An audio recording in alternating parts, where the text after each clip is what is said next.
So Zohran Mamdani has recently just announced that he is going to go into New York City's rainy day fund.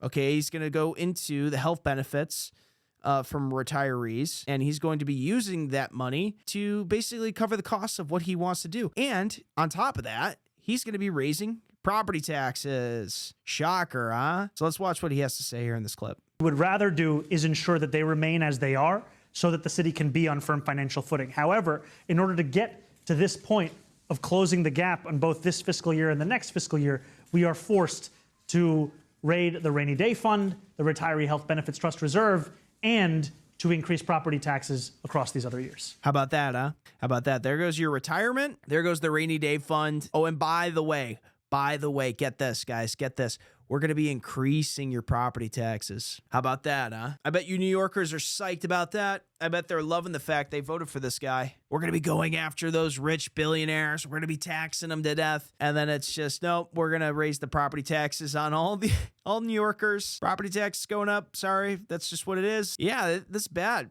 This is bad. This is not good. This is what is expected from this guy. This guy's never been in a political position before. This guy has crumbled, and he's going towards, this is what his Democratic advisors have said, which is we are going to raise property taxes, and then we are going to take those property taxes, which we're supposed to put towards, our deficit. We're going to put it towards the deficit. What we're really going to do is they're going to put it towards NGOs. They're going to put it towards sham businesses so they can just launder money, and then they're going to pay themselves back into their campaigns when they decide they want to go run for a position of power in politics. This is how this works. This is how this operates. It's just so crooked and corrupt and fraudulent, and just the fraud train, the corruption is going to continue in New York City. It's unfortunate. It's such a shame, but I don't feel bad for the people in New York. This is what the people voted for. Chicago is the same way in my city. This is what people continue to get because they continue to vote for this type of shit because they're dependent on the Democrats. But I think the Democrats are strong. They have a strong voting base when it comes to, they have the unions, they have the dumb youth, the dumb liberal youth that want socialism and communism. And this is what your communist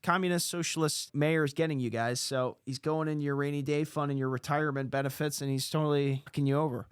You morons. So he has a $127 billion budget proposal, nearly $10 billion more than the entire state of Florida, which is fucking crazy. And the state of Florida, their latest budget proposal, which is $117 billion, okay, significantly less, tells you everything you need to know about New York City and the way it's being run right now with this guy. Between New York City right now and the state of Florida, the state of Florida just seems like it's prospering. It's kicking ass. There's no income taxes. People are doing pretty well. You have Governor Ron DeSantis, who is talking about eliminating property taxes for first-time home buyers. Clearly see the difference with the amount of money that's being taxed on New York City versus the people who are taxed in the state of Florida.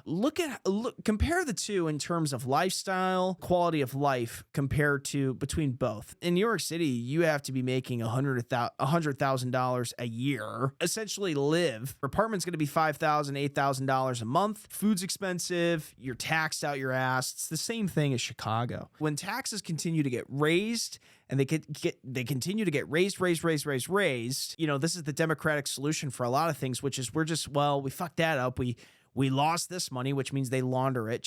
It's synonymous with, when you hear launder and loss, it's synonymous with each other when it comes to Democrats handling money. But yeah, they lost, okay, billions of dollars. Oh, we tried this project, it failed. No, they just really laundered the money. It's laundered through, it's just fraudulent. It's just fraud at the highest level. Florida, I look at Florida and it is just a much beautiful, much more pretty, much more clean state that's well kept, well taken care of compared to New York City. There's trash everywhere. It smells like shit. It is overpopulated. Yes, New York City is a Stapleton of America, but it's filled with corruption and fraud.